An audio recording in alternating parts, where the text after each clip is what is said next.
Hello everyone, আসসালামু আলাইকুম। আজকে আমি বেগুন দিয়ে মাছ দিয়ে রান্না করলাম।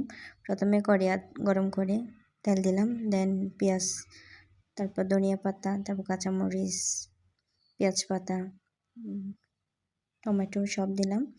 তারপর মরিচ মশলা লবণ দিয়ে কষাই নিব। একটু পানি দিয়ে দিলাম কষানোর জন্য, কিছুক্ষণ কষাই নিব।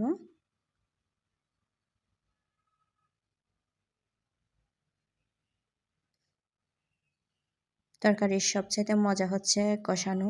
কষালে যত তরকারি কষাতে পারবেন তত মজা। এখন আমি মাছের মাথাটা দিয়ে দিলাম। এটা হচ্ছে আমার দাদুর ফেভারিট, আমার দাদুমণি আসতেছে ওই জন্য। দেন এখন বেগুন বিচি, তারপর সিম সব দিয়ে দিলাম। এখন আরও বেশি কষাই নিব সুন্দর করে। আর একটু কষানোর পরে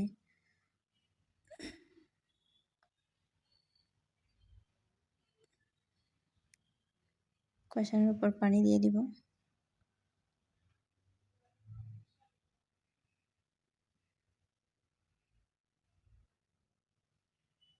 আমার রান্নাটা হয়ে গেল।